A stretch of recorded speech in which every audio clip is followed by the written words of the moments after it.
Heading type of armature winding, type of armature winding. पहला category ले रहे हैं हम लोग, first category that is short pitch and full pitch winding. First category is short pitch and full pitch winding. इधर नहीं है ink, तो देखो मैं वर्कर खोल दूं। अरे भाई इंक 35 के आते हैं, ये भी 35 का आता है, समझ रहे हो ना। मुझे क्या है, एक बार जितना डाला, 2 बार डालेगा ना उतना जाता है क्या भाई ना, 2 बार जो इंक डालते हैं ना उतना ही जाएगा। खैर छोड़ो। Short pitch and full pitch binding.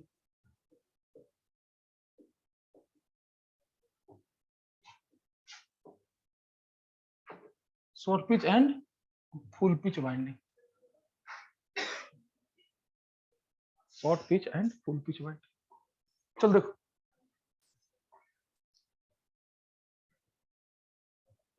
चल पहले ये बताओ शॉर्ट पिच बाइंडिंग कहते किसको? Pole pitch, coil span pole pitch से कम हो, ये ऑलरेडी हम लोग को पता है, it is known as short pitch winding. अच्छा अब एक बात समझो बाबू, यहाँ पे मतलब दोनों कैटेगरी एक ही है, मतलब 2 पार्ट में पढ़ता है। फुल पिच बाइंडिंग किसको कहते हो? दोनों एक ही साथ पढ़ा जाता है, समझिए। शॉर्ट पिच किसको कहते हैं? Coil span is less than pole pitch. Full pitch किसको कहते हैं? कॉइल स्पैन इज, लिखोगे if coil span is coil span is coil span is if coil span is less than coil span is less than pole pitch, if coil span is less than pole pitch, called short pitch winding, called short pitch winding, called short pitch winding, ठीक है। and if coil span is equal to pole pitch, and if coil span is equal to pole pitch, and if coil span is equal to pole pitch, called क्या? Full pitch binding. यानी कि अगर Y S, आइए पता होगा कि coil span Y S लिखा जाता है ना, is equal to Y P, या फिर Y S is less than Y P pole pitch, इसको क्या बोलते हो तुम? Short pitch. और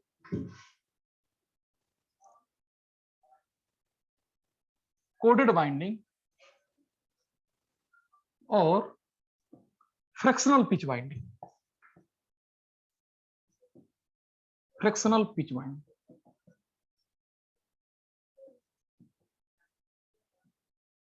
मीनिंग क्या है इसका कि जो शॉर्ट पिच बाइंडिंग है उसका 2 और भी नाम है, coded binding and short pitch fractional pitch winding, ठीक है। Next, if ys is equal to yp, called full pitch winding, called full pitch winding, ठीक, called full pitch winding। Over pitch winding लिख लो, पूछ दिया तो, नहीं पूछा तो नहीं बताते, नहीं होगा यूज, इसलिए नहीं बताते। अब क्यों नहीं यूज होगा ये भी बता देंगे, ठीक है। लिखो, अगर ये बड़ा होगा इसको बोलते हैं ओवर पिच वाइंडिंग,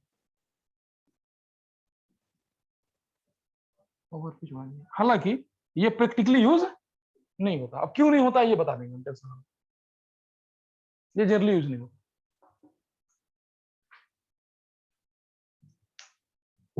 चल सुनो, अच्छा अब अभी इसको भूल जाओ क्या है ना, इसको थोड़ी देर के लिए भूल जाओ क्या है। अभी आते हैं हम लोग शॉर्ट पिच पे एंड फुल पिच।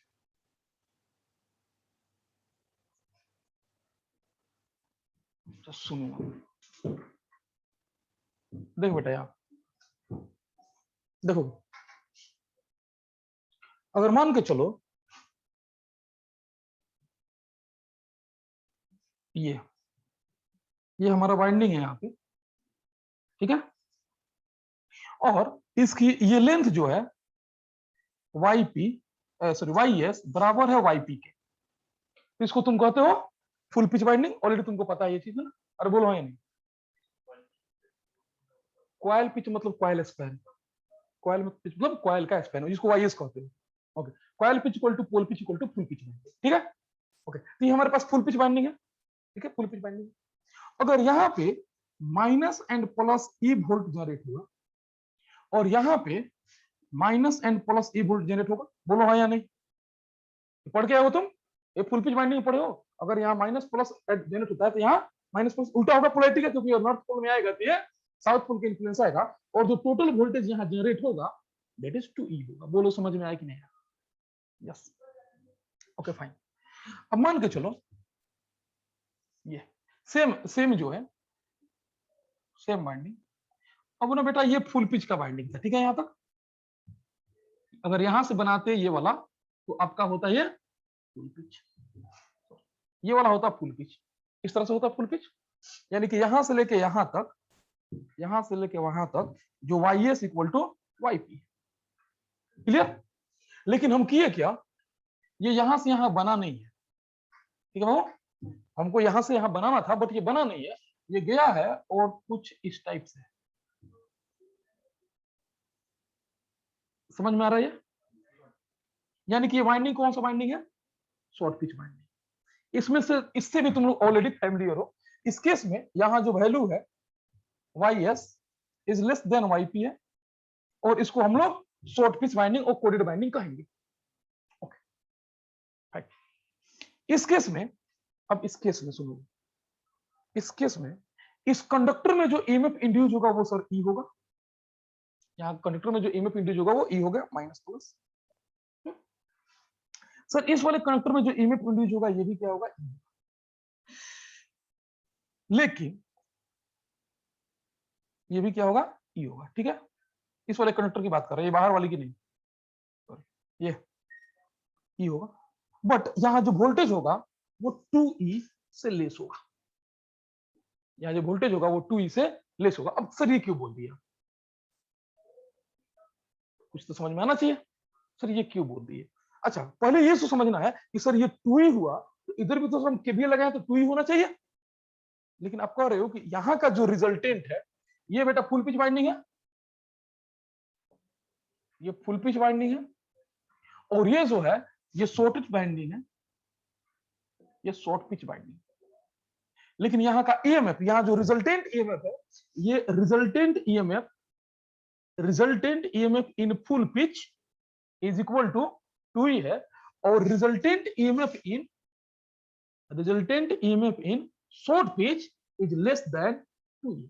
सर ऐसा कैसे हो गया, ये हमको समझना है। अभी सबसे पहला ये समझना है कि सर ऐसा कैसे हो गया, क्योंकि बेटा ये सारे इलेक्ट्रिकल चीज है, ये सारे इलेक्ट्रिकल चीज है। अब बताओ, अगर एक वोल्टेज है E, दूसरा वोल्टेज भी है E, और दोनों 180 डिग्री अपार्ट है, तो उनका रिजल्टेंट वोल्टेज तो डायरेक्टली ऐड हो गया। अब एक वोल्टेज है E और दूसरा कंडक्टर का सर लेंथ तो वही है, तो सर वोल्टेज तो उतना ही जनरेट होगा, इसमें भी जनरेट सर उतना ही वोल्टेज हुआ।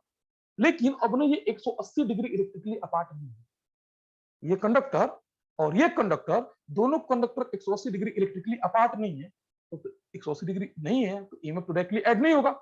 इसमें कैसे ऐड हो गया सर डायरेक्टली, क्योंकि ये 180 डिग्री अपार्ट था, एक वोल्टेज इधर था एक वोल्टेज इधर था, दोनों इलेक्ट्रिकली 180 डिग्री थे, तो डायरेक्ट हमने ऐड कर दिया। फेजर का कांसेप्ट नहीं आया, जो कि डीसी मशीन में आपने किया, बात समझ में आ रहा है। लेकिन सर यहाँ ना नहीं होगा। अब क्यों नहीं होगा ये हमको समझना है। अच्छा, ये तो समझ रहे हो कि यहाँ और यहाँ के बीच में एंगल 180 डिग्री नहीं होगा, लेस देन 180 होगा, और जिस एंगल से लेस होगा this angle is known as alpha short pitch angle, short pitch angle. समझ में आ रहा है? ये क्यों बोलो सर 80 डिग्री नहीं होगा, 180 डिग्री होगा? अरे बोलो क्यों नहीं होगा? क्योंकि ये 0 डिग्री पे होगा तो फुल पिच बाइंडिंग तो है नहीं, तो लेस देन 180 डिग्री पे होगा ये। वो समझ में आ रहा है? ये जिस एंगल से शॉर्ट पिच होगा उसको हम लोग क्या कहते हैं, शॉर्ट पिच एंगल। हो सकता है कि एक स्लॉट से शॉर्ट पिच हो तो एक स्लॉट का एंगल अल्फा हो जाएगा, अगर दो स्लॉट से शॉर्ट पिच होगा तो दो स्लॉट एंगल अल्फा हो जाएगा, तीन स्लॉट से शॉर्ट पिच होगा तो समझ में आ गया जी। लेकिन शॉर्ट पिच एंगल क्या है, आई होप कि इतना समझ में आ रहा है हमको। ये भी समझ में आया कि इसका वोल्टेज और इसका वोल्टेज 180 डिग्री फेज शिफ्ट पे अब नहीं होंगे। बोलो समझ में आया? तो एक बार इसको कॉपी करो, फिर हम लोग आते हैं पॉइंट।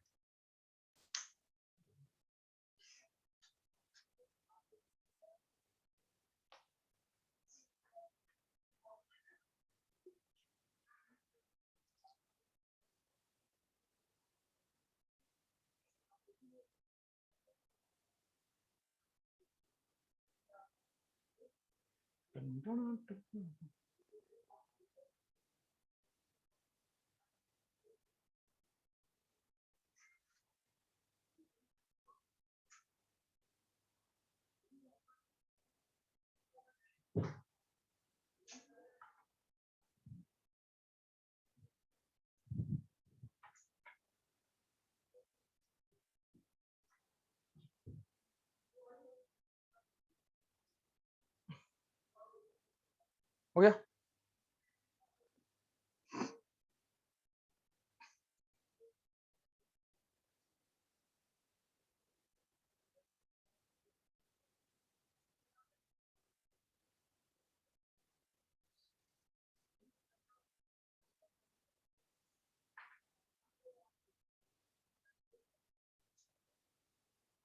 बेटा है, थोड़ा जल्दी कर दो, पढ़ना ज्यादा है अभी।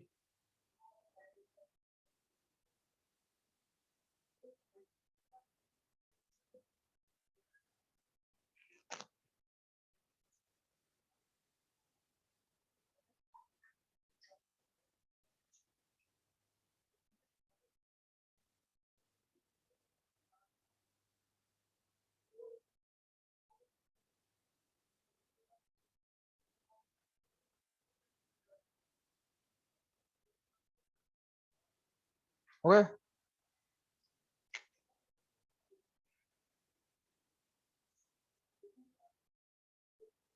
नया वाला मार्कर से ना लिखने का मन नहीं करता है, तुम्हें तो पता होगा। नया वाला पेन से लिखने का मन नहीं करता है, सही बोलो ना रे। नया वाला जब तक कुछ दिन यूज नहीं होगा तब तक लिखने का मन नहीं करता उसका। इस तरह ये भी है, ये ना पतला चलता है। हाँ, और जब थोड़ा देर खिसा जाएगा तब तक इंक ही खत्म हो जाएगा। लिख लिए? हाँ डेफिनेटली, कोडिंग अगर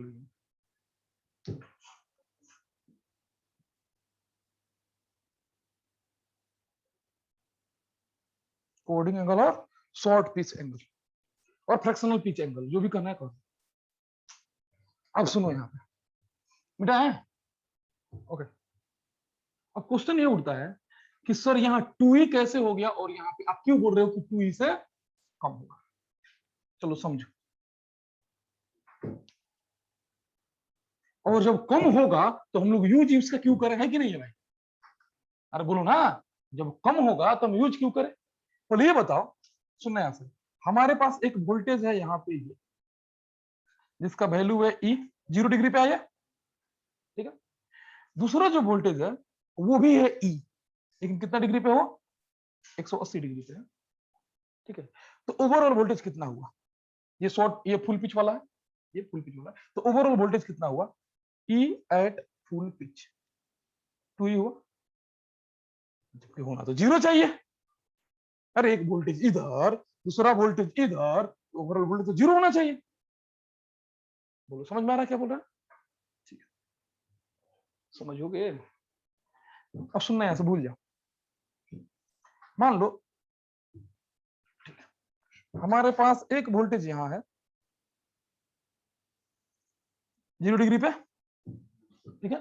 दूसरा वोल्टेज जो है अब 180 डिग्री पे नहीं है, यही है ना बेटा?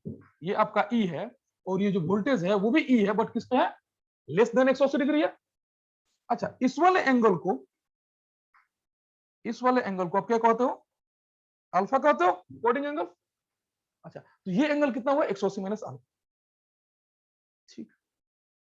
तो ये बताओ, यहाँ 2e हम लोग लिखते हैं, 2e वोल्टेज होगा, निकालते हो केवीएल लगा के। और बोलना केवीएल लगाते हो 2e वोल्टेज आएगा कि नहीं आएगा? तो 2e पहले आएगा कैसे? यहाँ 0 जबकि होना चाहिए ना 0 यहाँ पे, एक इधर एक इधर, ओवरऑल रिजल्टेंट वैल्यू होनी चाहिए 0। बोले बताओ ये 2e आया कैसे?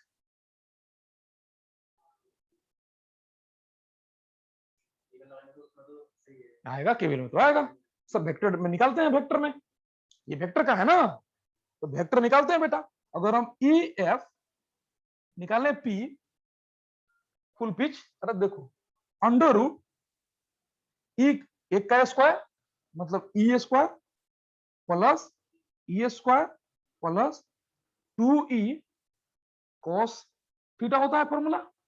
अच्छा 2e स्क्वायर cos थीटा होता है फॉर्मूला, है ना।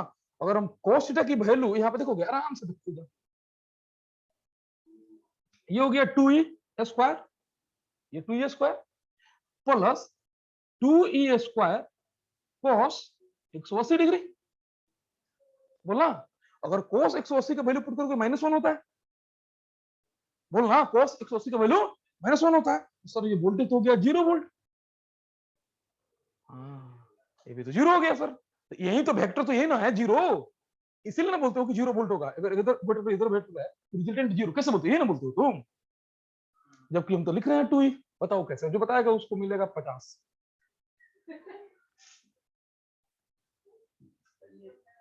ये वेक्टर क्वांटिटी नहीं है। कौन वेक्टर नहीं, वेक्टर नहीं है तो हम क्या वेक्टर डील करना। जैसे सर एक क्वेश्चन ये है, तो ये क्वांटिटी होती है तो क्या बोलते हैं वेक्टर स्केलर में, बोलते हैं कि इसका नाम होता है ना क्या, करंट और वोल्टेज होती है 100 देंगे।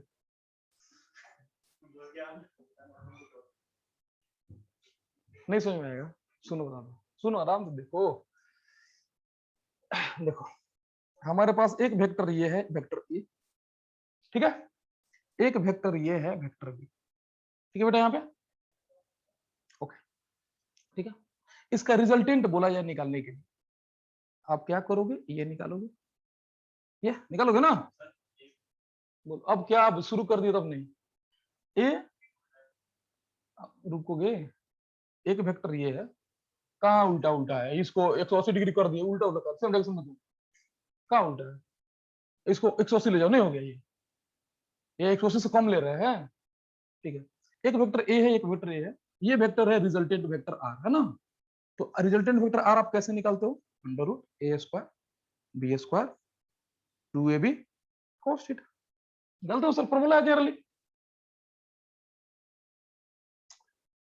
हमको चाहिए ये रिजल्टेंट नहीं, ये पैरेललोग्राम रिजल्टेंट कहलाता है। एक रिजल्टेंट यहां भी होता है, ट्रायंगुलर रिजल्टेंट। समझ में आया, अब वेक्टर का खेल है पूरा, ठीक है बेटा। इस वाले का फॉर्मूला होता है यहाँ माइनस, सेम फॉर्मूला लेकिन माइनस, समझ रहे हो, समझ में आ रहा है क्या बोल रहे हैं, क्लियर हुआ। यानी कि अभी हमको जो रिजल्टेंट वोल्टेज निकालना है वो ये डायगोनल रिजल्ट है, ये नहीं निकालना है, यहां की रिजल्टेंट वोल्टेज निकालनी है, समझ रहे हो बेटा।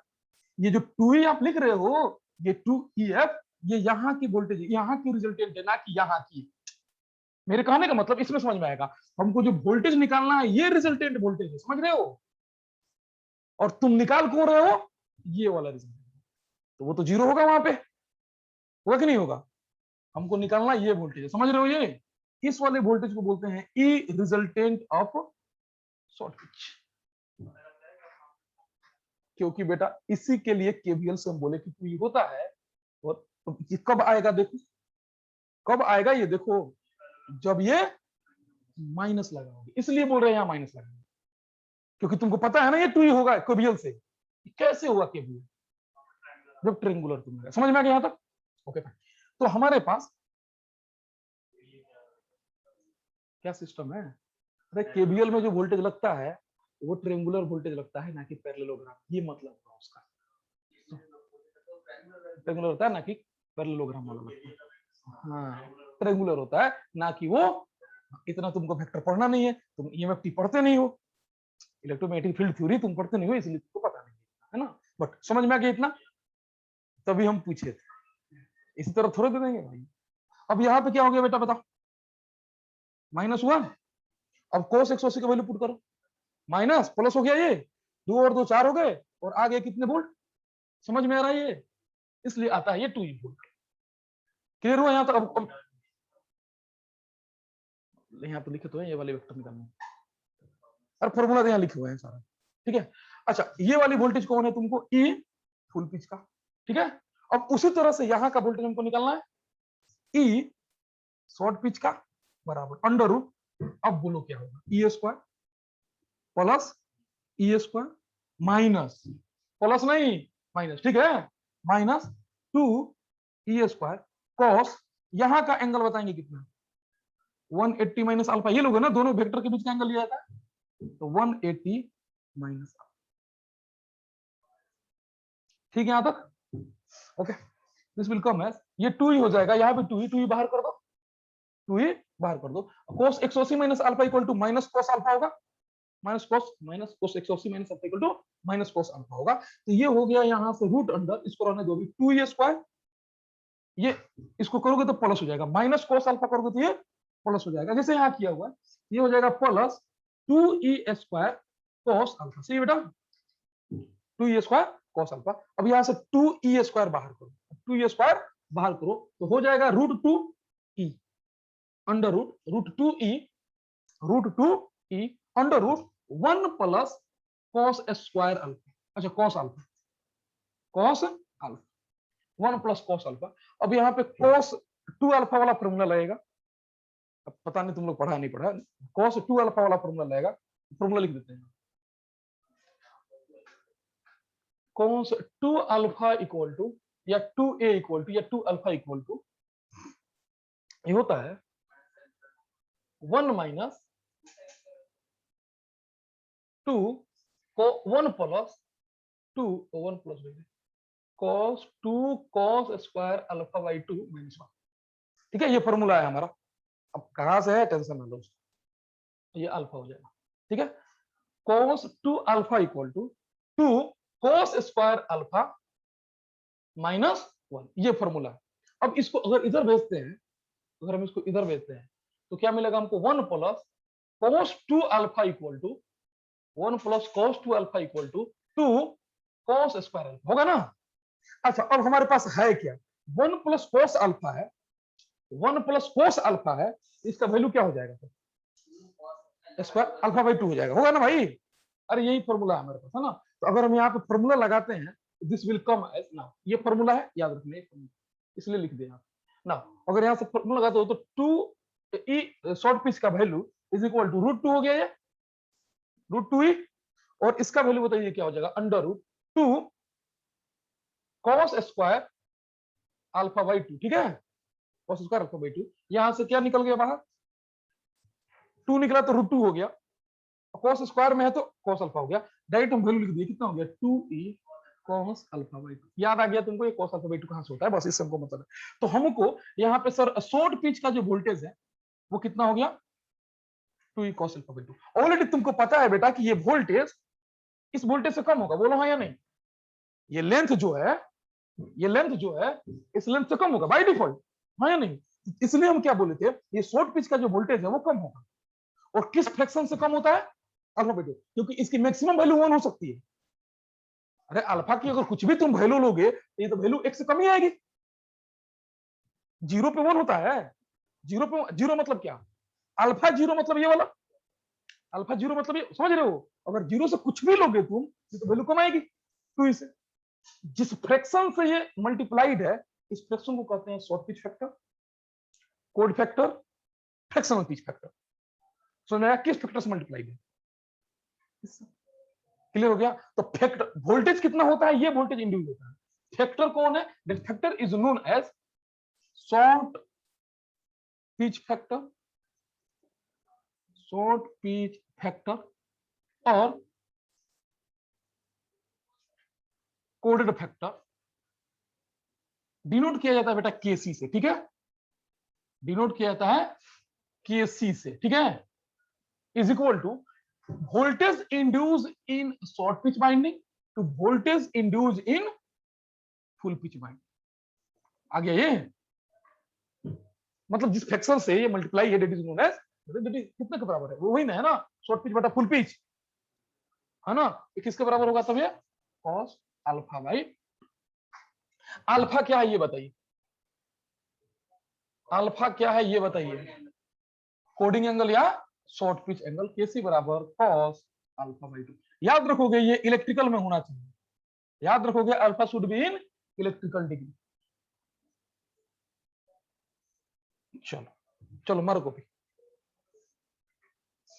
तो पहले तो ये सीखे कि सर यहाँ पे ना वोल्टेज होगा कम, बोलो हाँ या नहीं। तो भाई जब वोल्टेज कम होगा तो यूज क्यों करेंगे, ये अब जानना है कि हम लोग यूज क्यों करेंगे। अच्छा ये तो समझ रहे हो कि शॉर्ट पिच वाइंडिंग में ऑलवेज वोल्टेज कम होगा, बोलना या नहीं। अब क्वेश्चन ये उठता है कि जब सर वोल्टेज कम होगा तो हम इसका यूज करेगी।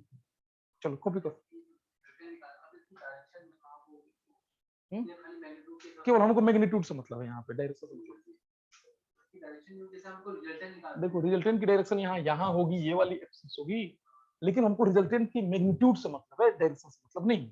क्योंकि डायरेक्शन निकालने के लिए हम लोग रूल्स का यूज करते हैं, Fleming left hand Fleming right hand rules use करते हैं। हम लोग डायरेक्शन के लिए वेक्टर की यूज नहीं लेते, हम लोग खाली मैग्नीट्यूड निकालते हैं, समझ रहे हो। अरे मशीन में मैग्नीट्यूड प्लस डायरेक्शन के लिए रूल यूज किया जाता है यार, ठीक है। तो हम लोग को डायरेक्शन से मतलब नहीं है, यहाँ पे मैग्नीट्यूड से मतलब, इसलिए मैग्नीट्यूड की फॉर्मूला लगा रहे हैं, मैग्नीट्यूड का फॉर्मूला नहीं है ये।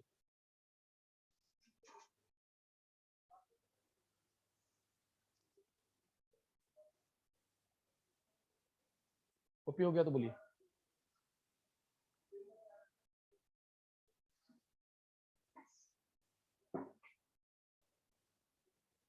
और बताया जाए, समझ में आया कि नहीं आया।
ओए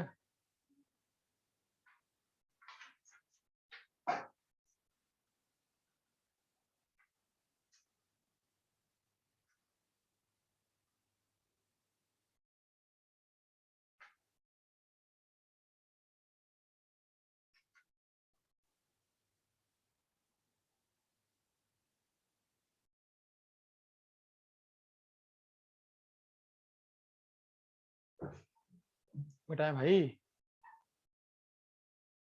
सर सर जल्दी करो।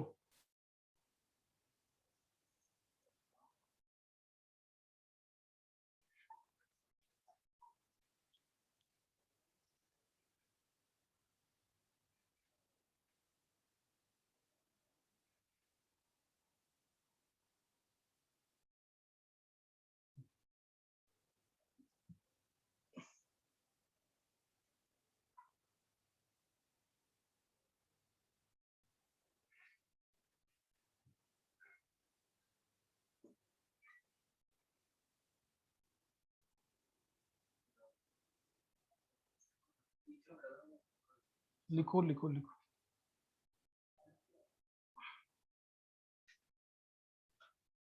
ओए स्लो मोशन में मत लिखो, थोड़ा फास्ट लिखा करो।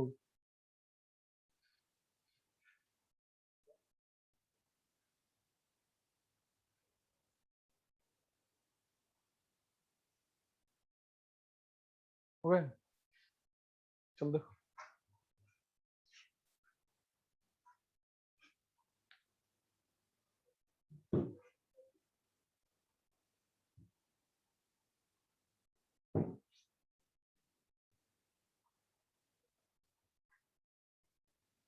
ओए भाई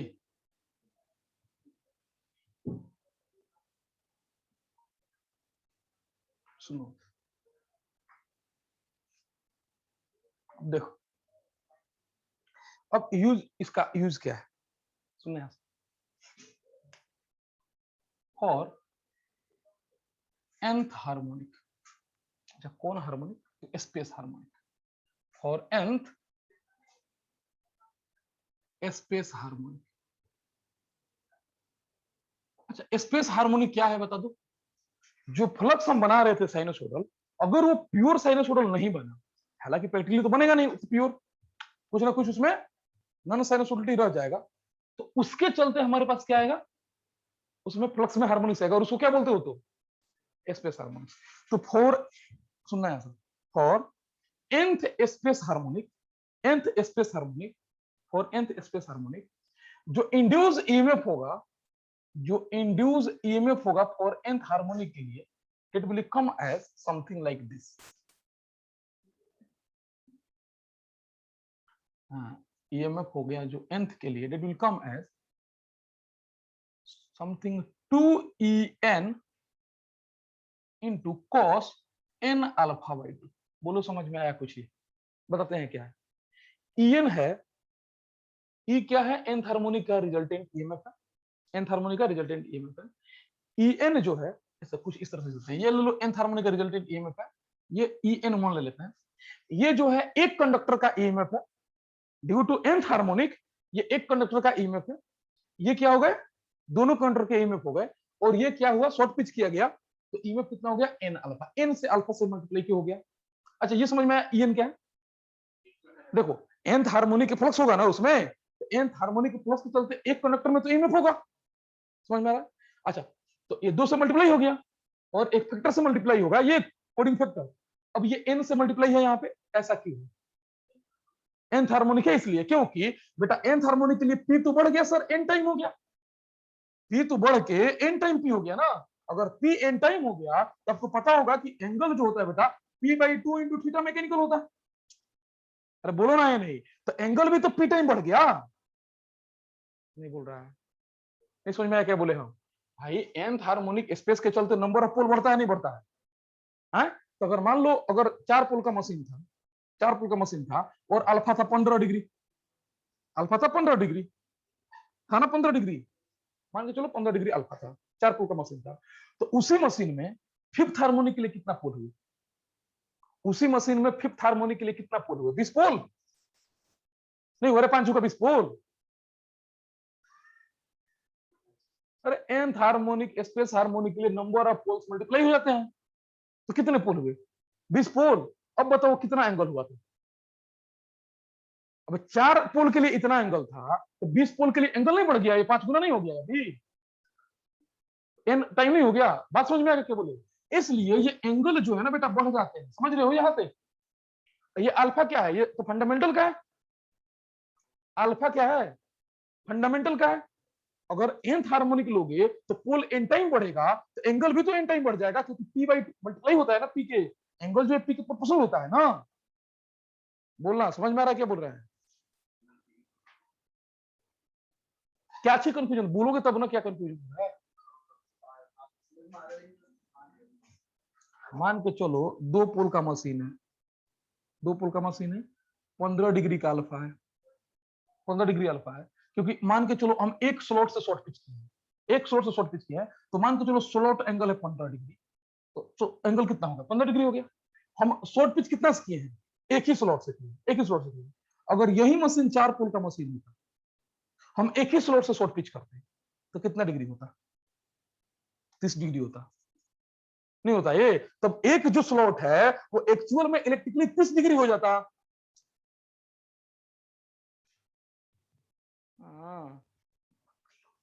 theta electrical equal to p/2 time theta mechanical है, तो मैकेनिकल डिग्री तो अभी भी उस स्लॉट का उतना ही रहा, लेकिन p तू बढ़ा दिया, तो ये क्या हुआ, दोगुना नहीं हो गया रे, नहीं हो गया दोगुना। फिर अगर तुम 2 पोल के मशीन में 15 डिग्री था, वही मशीन है अगर 4 पोल का हो गया, स्लॉट एंगल तो मैकेनिकली उतना ही है, लेकिन इलेक्ट्रिकली क्या हो गया, नहीं हो गया 30 डिग्री। यही चीज तो पढ़ा रहे हैं बेटा, स्लॉट एंगल मैकेनिकली उतना ही रहेगा, वो चेंज नहीं होगा, लेकिन नंबर ऑफ पोल्स बढ़ने के चलते इलेक्ट्रिकल डिग्री चेंज होगा, और यहाँ एंगल कौन लेना होता है, यही चीज पढ़ा रहे हैं। अब बताओ nth हार्मोनिक के लिए उस मशीन में कितने पोल हुए? np हुए, np हुए। अगर p के लिए अल्फा डिग्री है तो np के लिए कितना हुए? यही चीज लिखे, समझ में आ गया? मिटा दिया आपको?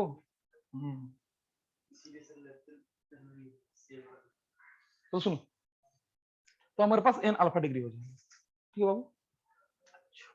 ठीक है, अब बताओ, सुनना यहां से, अगर मान लो हम, सुनना, फिफ्थ हार्मोनिक, वही मजा आएगा। मान लो फिफ्थ हार्मोनिक, अच्छा, बोले मल्टीप्लाई 90/5 करोगे कितना आएगा?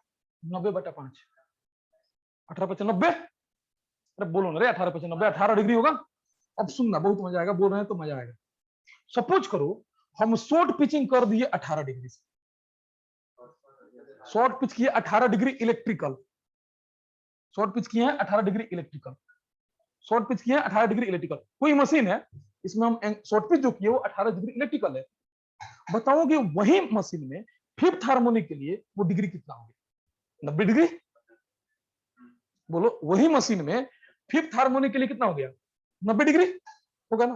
अब बताओ, अगर 90 डिग्री हो गया तो cos 90 का वैल्यू कितना होगा? 0। अच्छा, ये 90 नहीं लाना था हमको, 90 का दुगुना लाना था, 180 लाना था, क्योंकि हमको ये 90 लाना था पूरा। मैं नहीं समझना यार। मान लो 36 डिग्री हुआ, सॉरी 36 डिग्री हुआ, मान के चलो एक स्लॉट की जो एंगल है वो 36 डिग्री है, ठीक है? तो अगर फिफ्थ हार्मोनिक के लिए वो एंगल कितनी हो गई? हाइट इंटू 36 हो गई, और बटा 2 करो तो कितना डिग्री आया? 90 डिग्री। यानी कि अगर तुम 36 डिग्री का शॉर्ट पिचिंग करते हो ना तो फिफ्थ हार्मोनिक गया, फिफ्थ हार्मोनिक से ईएमएफ हो गई 0। क्यों ईएमएफ 0 हो गई? क्योंकि ये वैल्यू कितना हो गया? 0 हो गया। तो बोलो ना, समझ में आ रहा है क्या है? अगर हमको फिफ्थ हार्मोनिक हटाना है और हम शॉर्ट पिचिंग कितना कर दिए? 36 डिग्री कर दिए, अल्फा 36, तो फिफ्थ हार्मोनिक के लिए एंगल कितना हो गया? क्योंकि नंबर ऑफ पोल्स बढ़ गए तो उसमें से फिफ्थ हार्मोनिक खत्म हो गया कि नहीं हो गया? हालांकि सेवेंथ हार्मोनिक प्रेजेंट होगा, क्योंकि बेटा सेवेंथ के लिए ये 7 गुना 36 करोगे ना तब तो प्रेजेंट होगा, समझ रहे हो? लेकिन फिफ्थ हार्मोनिक तो गया। अब बताओ, हमको अगर फिफ्थ हार्मोनिक हटाना है, हम कितना कर दें? 36 कर दिए। अगर हमको मान लो सेवेंथ हार्मोनिक हटाना था, उसके अकॉर्डिंग कर देते, यानी कि एक हार्मोनिक तो निकाल लेंगे ना यहाँ से।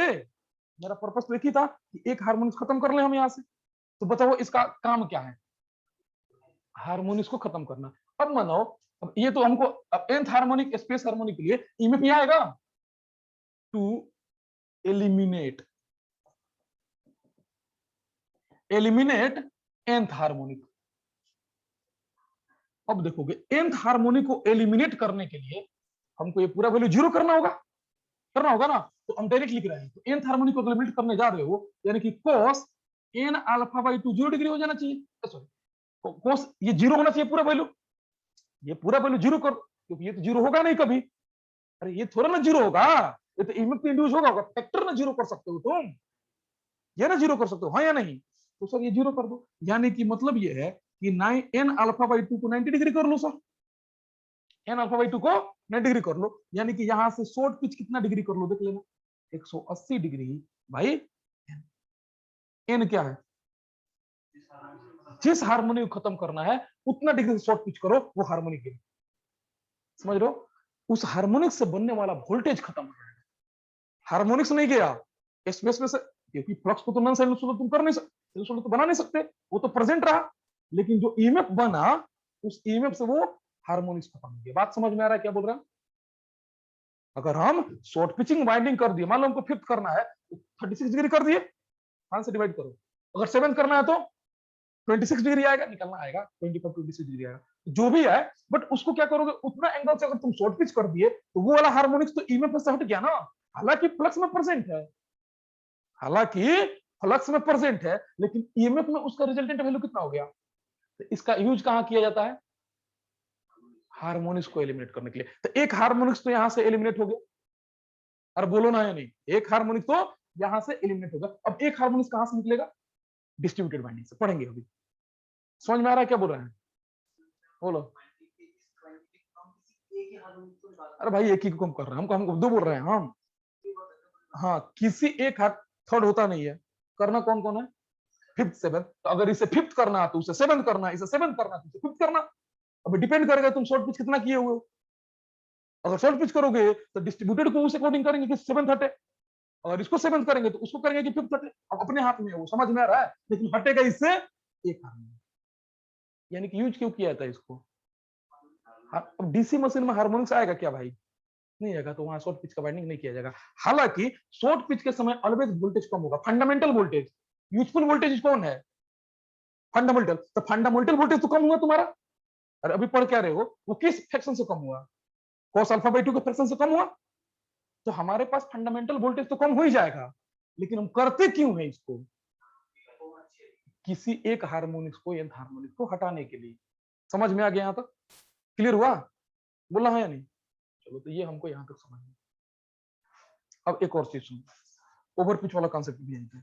मान ले बेटा अगर हम ओवर पिच करते, सुनना है, तो ओवर पिच करते, ये अब इधर घटाता है, इधर आता अल्फा। सुनोगे, अगर ओवर पिच करते ये इधर जो किए थे तुम इधर करते, करते ना 1 प्लस 1, लेकिन ये तो रिजल्टेंट तो यहां निकलता, तो ये तो फिर उतना ही आता, बोलना नहीं आएगा ना। अगेन ये वोल्टेज तो sir 2e cos alpha by 2 ही आता, तो क्या सर इससे हम nth हार्मोनिक नहीं हटा सकते, हटा सकते हैं, सेम कॉन्सेप्ट होगा। लेकिन नहीं नहीं नहीं, सुनो, ओवर पिच जब करोगे तो लेंथ ऑफ कंडक्टर बढ़ जाएगा, देख रहे हो। अल्फा की वैल्यू बेटा क्यों बढ़ेगी, अल्फा तो सेम ही रहा, इधर करो चाहे इधर करो। ये ओवर पिच एंगल हो गया, ये ओवर पिच एंगल हो गया, शॉर्ट पिच एंगल हो गया, ये वैल्यू तो उतनी आएगी।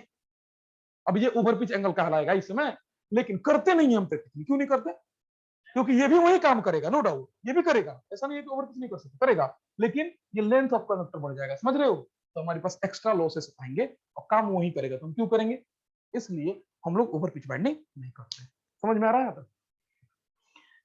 तो हम लोग क्या देखें यहाँ पे कि शॉर्ट पिच बाइंडिंग में ऑलवेज फंडामेंटल ईएमएफ कम होता है, यानी कि जो यूजफुल ईएमएफ है वो कम होता है, ओवर फुल पिच बाइंडिंग से ऑलवेज कम होता है, लेकिन करते क्यों है, to reduce nth harmonic from voltage, nth harmonic from voltage. समझ में आ रहा, वोल्टेज से हटाने के लिए करते हैं, वोल्टेज से हटाने के लिए। क्लियर, चलो कॉपी करो। अच्छा, वोल्टेज में हार्मोनिक्स आएगा कहां से, स्पेस हार्मोनिक्स के चलते आएगा, ठीक है।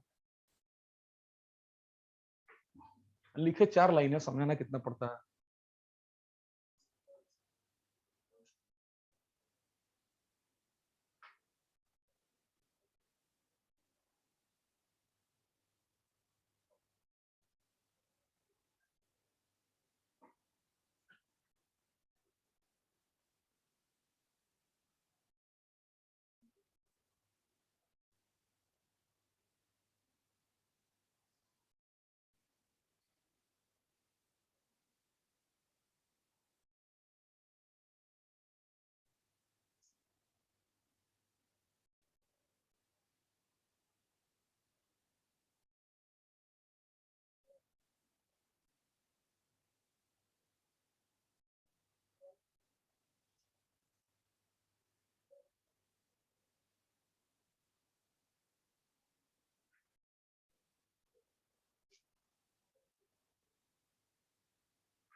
हो गया भाई,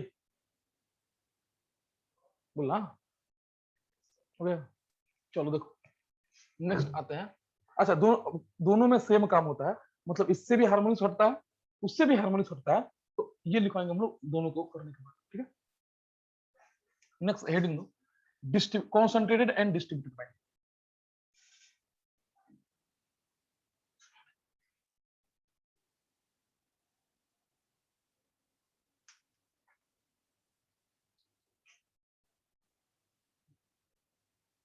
concentrated and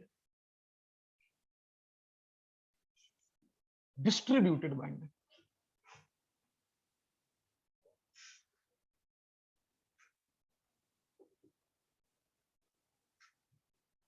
concentrated and distributed binding, चलो बताओ पहले concentrated binding है क्या।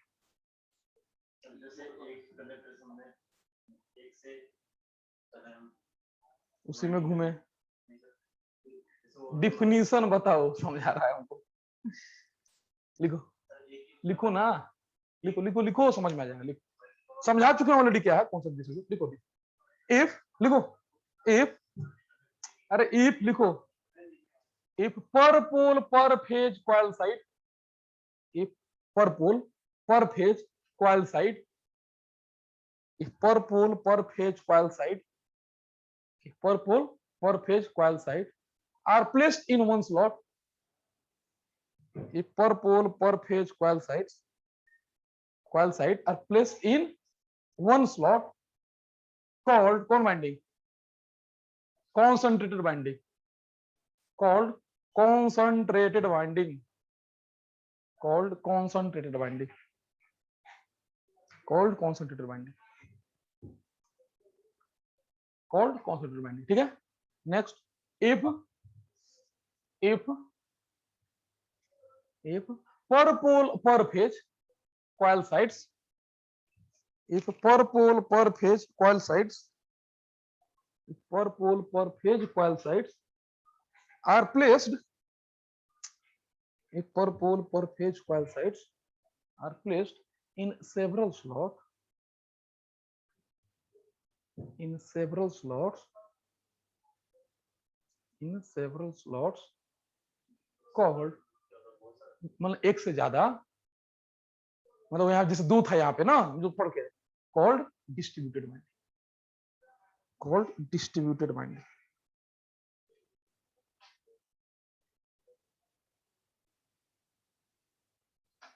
हो गया, ये तो समझ में आ रहा हम लोगों को। अब समझो, फिर वैसे ही है। अब देखो, अब बात सुनो, जब हम फुल पिच समझा रहे थे शॉर्ट पिच, जब फुल पिच शॉर्ट पिच ले रहे थे ना यहाँ पे, उस समय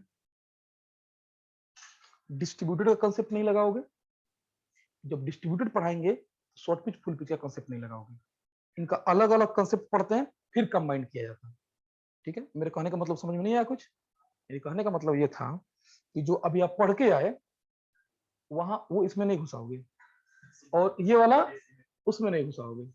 बात ये है कि वो जब पढ़ा रहे थे ये पढ़ाए नहीं थे तुमको, इसलिए तुम ये घुसाए नहीं उधर, लेकिन अब ना तुम उस इसमें वो घुसाओगे, तुमको पता है। ठीक है, तो जो डिस्ट्रीब्यूटेड कॉन्सेंट्रेटेड पढ़ोगे, डिस्ट्रीब्यूटेड कॉन्सेंट्रेटेड पढ़ोगे, क्योंकि वहां तुम पढ़े नहीं थे ये, तो तुम कहां से घुसाओगे? लेकिन इसमें तुम आएगा दिमाग में तुम्हारे, तुमको पता है ना, बच्चा से तो बाकी पे हो, क्या सोचेगा वो। सोचो क्या बोल रहे हैं कि जब ये पढ़ रहे हो तो उसको नहीं लेके आओगे। मीनिंग ये है कि जब हम एक कॉन्सेंट्रेटेड डिस्ट्रीब्यूटेड बाइंडिंग पढ़ेंगे तो उसको फुल पिच लेके समझेंगे, शॉर्ट पिच का कंसेप्ट यहाँ नहीं लेके आओगे। हम लोग जो बाइंडिंग बनाए थे वो कौन सा बाइंडिंग था? डिस्ट्रीब्यूटेड फुल पिच बाइंडिंग था, बनाए थे ना? अरे बोलना है नहीं, बनाए थे फुल पिच डिस्ट्रीब्यूटेड। तो यानी कि जब हम कॉन्सेंट्रेटेड डिस्ट्रीब्यूटेड का कंसेप्ट समझेंगे तो हम खाली फुल पिच बाइंडिंग लेके समझेंगे। ठीक है, जैसे वहां पे जब हम समझा रहे थे उस समय एक ही वर्ड हम नहीं बोले कि कॉन्सेंट्रेटेड डिस्ट्रीब्यूटेड है, मतलब वो कॉन्सेंट्रेटेड बाइंडिंग था। क्लियर?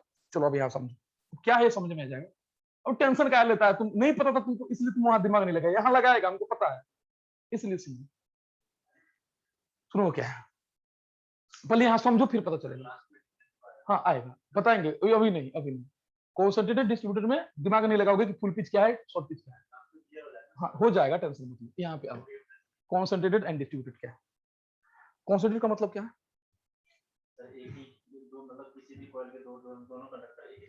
ठीक है, एक ही स्लॉट में, तो वो क्या है? Concentrated binding. अच्छा, मीनिंग ये है कि अगर हम कॉन्सेंट्रेटेड बाइंडिंग बनाए,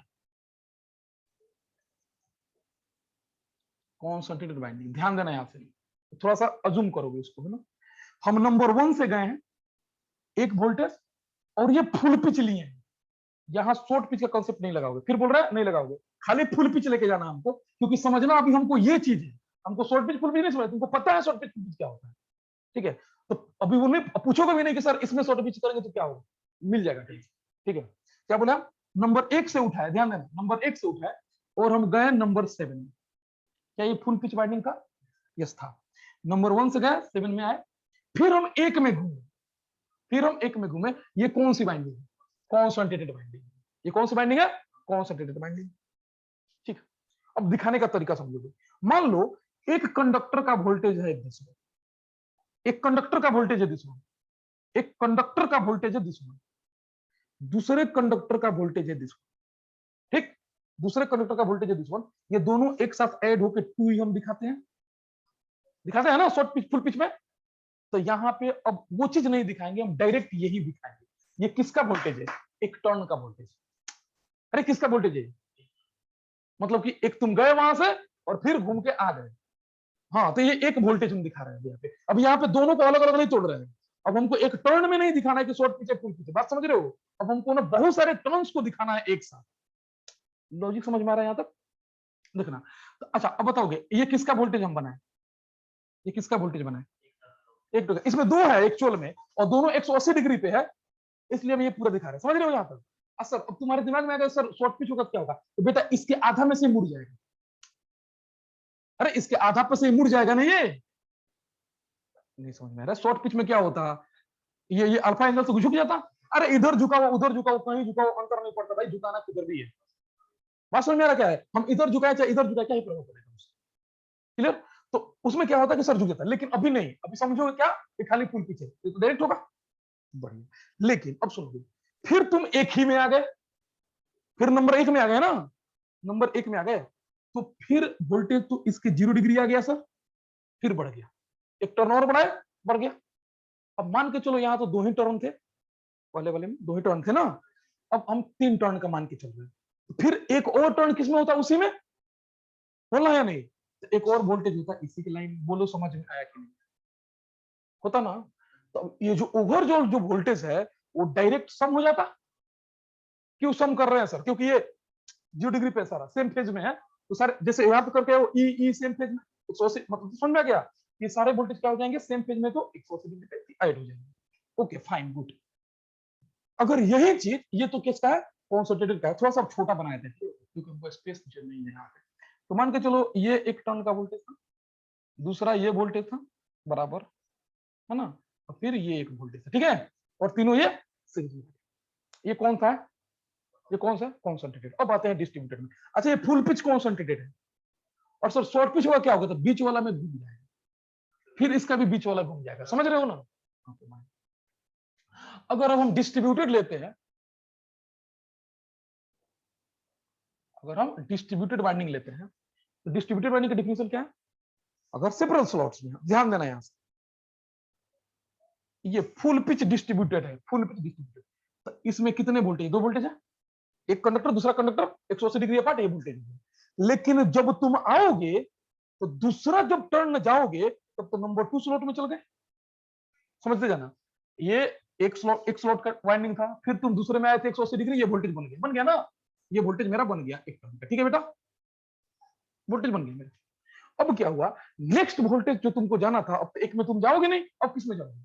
2 में। जब 2 में जाओगे तो 2 जो एंगल है वो 1 से बीटा डिग्री पे है, दूसरा स्लॉट बीटा डिग्री अलग है। बोलो है नहीं? बीटा डिग्री पे है। स्लॉट एंगल क्या है? स्लॉट एंगल बीटा डिग्री है। तो दूसरे स्लॉट में जब तुम गए तो बीटा डिग्री चेंज हो गया।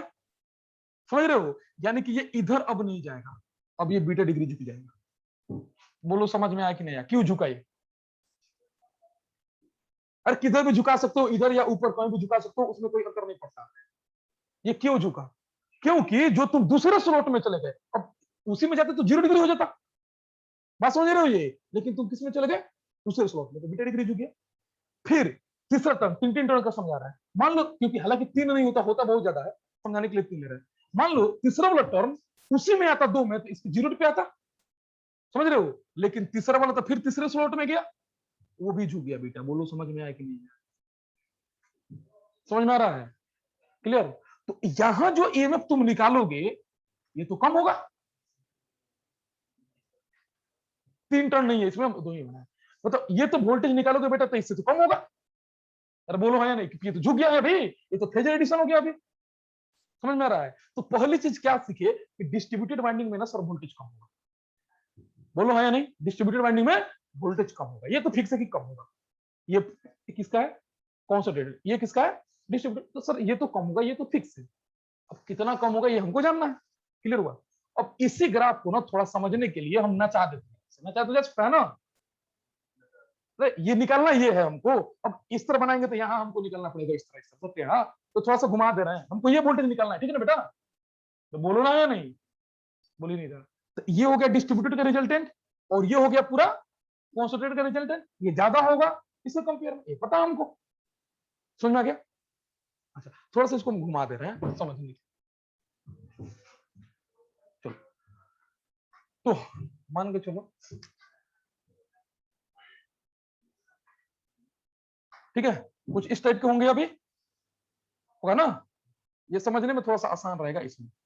हालांकि अब होगा क्या, अगर ये कॉन्सेंट्रेटेड होता तो ये सीधे सीधे बढ़ जाता, बढ़ता ना। अब हुआ क्या, ये झुक गया है कितना डिग्री से, बीटा डिग्री से।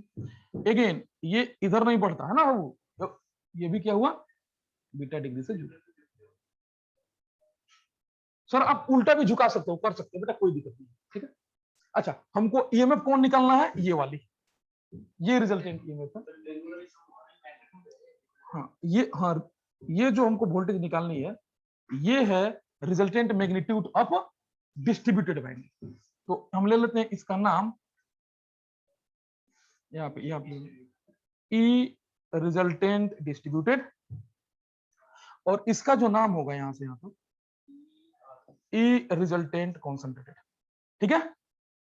ओके, इन्हीं के रेशियो को हम क्या कहेंगे, डिस्ट्रीब्यूशन फैक्टर, केडी। हाँ, केडी के बस, तो इन्हीं को कहेंगे केडी। आई होप कि समझ में आ गया, लॉजिक समझ में आ गया। यहाँ तो बीटा क्या है, स्लॉट एंगल। हाँ हाँ, स्लॉट एंगल, स्लॉट एंगल। अब सुनोगे, ये जितने बार झुकेगा वो होगा एम बार, एम बार, एम नंबर ऑफ एम बार नहीं, एम टाइम्स, एम क्या है बताओ, एम क्या है बताओ, एम क्या है, नंबर ऑफ स्लॉट्स पर पोल पर फेज। तो ये उतना ही बार ना झुकेगा। यहाँ पे 3 स्लॉट जो ऑक्युपाइड किए 3 बार झुका, बोलना है या नहीं, 1 2 ये 3, कितने बार हुआ, 3 बार। तो एम क्या है, नंबर ऑफ स्लॉट पर पोल पर फेज, यहाँ 3 है। अरे इसमें कितने लिए, हम 3 लिए हैं ना, बोल ही नहीं रहा। अरे लोल, स्प्रेड कितना में है, एम में है, वहां पे 2 था, यहाँ पे 3 है। 3 हम 3 नहीं ले लिए हैं, यहाँ पे 3 ले लिए हैं। यहाँ पे समझा तो रहते, 1 स्लॉट 2 स्लॉट 3 स्लॉट ले रहे हैं यहाँ पे, उसमें एक्चुअल में हम बनाए कितना है, हम 2 ही स्लॉट बनाए यहाँ पे, है ना। तो एम क्या है, एम क्या है, नंबर ऑफ स्लॉट पर फेज है, और उतना ही बार ये झुकेगा, बोलना है या नहीं। एम क्या है, नंबर ऑफ स्लॉट पर पोल पर फेज, ठीक है बेटा। और ये तो ऑलरेडी पता है तुमको, कहाँ वो लिखा हुआ है। अब फेज स्प्रेड क्या है ये भी तुमको पता है, कि इन दोनों को मल्टीप्लाई कर देंगे सब फेज स्प्रेड आ जाएगा, वो वहां पे पढ़ा चुके हैं, ठीक है। ओके फाइन, अब सुनो, क्लियर। अब आते हैं मेन चीज, खाली मैथमेटिक्स है रे, अब खाली मैथमेटिक्स। सपोज करो, सब सुनना थोड़ा, सपोज करना बेटा, अगर बहुत ज्यादा ये टर्न होती है, सेमी सर्कल होता क्या, अरे होता सेमी सर्कल, अगर बहुत ज्यादा टर्न्स होते ये क्या होता है, सेमी सर्कल जैसा बिहेव नहीं करता ये, बोलना। हाँ, ये सेम नहीं होता सेमी सर्कल जैसा। मान के चलो ये एक सेंटर हम मान लिए, ये वाला एक सेंटर है, तो क्या बेटा ये लेंथ, ये लेंथ, ये लेंथ सब बराबर होंगे, होगा ना, बोलना है नहीं, ये सारे जो लेंथ है वो बराबर होंगे, यस और नो, क्लियर हो रहा है यहाँ तक। ये मैथमेटिक्स है, केवल मैथमेटिक्स है, ये सारे लेंथ बराबर होंगे, यस और नो होंगे ना। अगर हम एक सेंटर मानते हैं इसका, यहाँ पे सारे लेंथ बराबर होंगे। ये हो गया मान लो आर, ये भी हो गया आर, ये भी हो गया आर, और ये भी हो गया आर, सारे लेंथ बराबर होंगे। ओके भाई, सुनो, इसके बीच में आपको पता है कि ये वोल्टेज, ये वोल्टेज, 2 वोल्टेज, मतलब इसके बीच में हम एक लाइन ड्रॉ कर रहे हैं, जिसको तुम मीडियम कहते हो। इसके बीच में माध्यिका, इसके बीच में एक लाइन ड्रॉ कर रहा है, माध्यिका है ना, जिसको बोल दी, देखो यहाँ पे ये हो गया ए, ये हो गया बी, और ये हो गया लेट इट बी एम, ठीक है बेटा, कैपिटल ये हो गया ओ, ओरिजिन ओ, ठीक है। बस हमको समझना क्या है, क्या ये 90 डिग्री होगा, क्या ये दोनों लेंथ बराबर है, समद्विबाहु त्रिभुज है, तो बीच वाला माध्यिका जो है 90 डिग्री पे परपेंडिकुलर को विच्छेद करती है, ठीक है। तो 90 डिग्री होगी, ये भी है, तो ये 90 डिग्री होगा हाँ या नहीं? यस 90 डिग्री होगा, बहुत बढ़िया, बहुत बढ़िया, 90 डिग्री होगा। ये हाइपोटेनस है, मतलब एच कर्ण हाइपोटेनस है। सुनो, हमको अगर यहाँ का एंगल पता चल जाए तो ये लेंथ पता चल जाएगा, ये वोल्टेज पता चल जाएगा, और ये वोल्टेज पता चलेगा तो ये पूरा वोल्टेज पता चल जाएगा। अगर ये वोल्टेज हमको पता चल जाए तो उसमें m से मल्टीप्लाई कर देंगे तो यहाँ का वोल्टेज निकल जाएगा। डायरेक्ट m से मल्टीप्लाई करोगे तो यहाँ का वोल्टेज निकलेगा, स्केलर मल्टीप्लाई। देखो ये इतना का वोल्टेज, ये m बार है, समझ रहे हो, m बार है, यहाँ का हम वोल्टेज निकाल दें और हम m से मल्टीप्लाई कर दें तो कहाँ का वोल्टेज निकल जाएगा, उसका। और यहाँ का वोल्टेज निकालने के लिए हमको क्या करना पड़ेगा, ये वोल्टेज निकालना पड़ेगा। समझ रहे हो क्या बोल रहे हैं, यहाँ का वोल्टेज निकालने के लिए, इसका वोल्टेज निकालने के लिए क्या करना पड़ेगा, ये वोल्टेज निकालना पड़ेगा। ये वोल्टेज निकाल के m से मल्टीप्लाई कर दो, कहाँ का वोल्टेज निकल जाएगा। समझ में यहाँ तक लो जी, हमको निकालना यहाँ का वोल्टेज है, क्योंकि ये वोल्टेज ना सर, ये वोल्टेज बराबर है, हाँ या नहीं, ये सर नो, तो m से डायरेक्ट मल्टीप्लाई कर देंगे तो यहाँ का वोल्टेज निकलेगा, लेकिन यहाँ का हमको निकालना पड़ेगा। कोई दिक्कत है यहाँ पे? चलिए सुनिए, सुनोगे, अगर ये बीटा है, ये बीटा है, ये एंगल और ये एंगल बराबर है, नहीं समझ में आएगा तुमको, देखो सुन लेना, एक बार बोलेंगे खत्म हो जाएगा। ऑलरेडी पता होगा तुमको, interior angle, sum of interior angle equal to exterior angle, बोलो है, किसी भी त्रिभुज का, किसी भी ट्रायंगल का sum of interior angle is equal to exterior angle, हाँ या नहीं? पता नहीं है, कहाँ है, 10th में नहीं पढ़ा है? एक ट्रायंगल है जिसका ये एक्सटीरियर एंगल है, तो this plus this equal to this होता है, नहीं पढ़ा है तुम लोग? होता होगा क्या, होता है, होता होगा क्या? ठीक है, अब बताओ, ये एक ट्रायंगल है O A B, O A B एक ट्रायंगल है, क्या बाबू ये एंगल x है तो ये भी एंगल x है, हाँ या नहीं? तो ये बताओ, दोनों सेम त्रिभुज है ना, अरे सिमिलर है ये दोनों त्रिभुज, ये दोनों ट्रायंगल त्रिभुज, तो ये एंगल सेम है, बढ़िया से, गुड। अब देखो ये एंगल, ये एंगल, ये y, ये पूरा एंगल, ये angle plus this angle is equal to this plus this angle, ये पूरा बाहर वाला एंगल। अरे interior angle equal to exterior angle, बोला हाँ या नहीं? यानी कि this angle plus this angle, अरे ये इंटीरियर एंगल हुआ is equal to exterior angle यहाँ का, क्या? अरे ये और ये बराबर ही होंगे नहीं भाई, सब बहुत क्या पागल कर रहा है, ये एंगल और ये एंगल सेम होंगे ना, बोल ही नहीं रहा, ये एंगल ये एंगल सेम नहीं होंगे? अरे कहाँ है तुम लोग, ये समद्विबाहु त्रिभुज में ये एंगल बराबर नहीं होते हैं, अरे फोड़ देंगे फिर, ये सब क्वेश्चन पढ़ा है ओ 10th पढ़ा रहे हैं, तो ये एंगल और ये एंगल बराबर होते हैं, तो इसलिए हम यहाँ के बोले क्या ही प्रभाव पड़ता है, तो ये एंगल और ये एंगल मिलकर कितना बनाएंगे, ये पूरा बराबर। अगर ये x है तो ये भी क्या है, x ही है ना, ये भी क्या है, x ही है ना।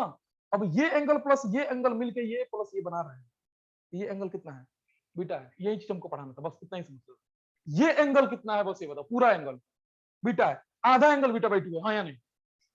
आधा एंगल बीटा बाई 2 है, डेट से कितने से मतलब है, यानी कि हमको देखो,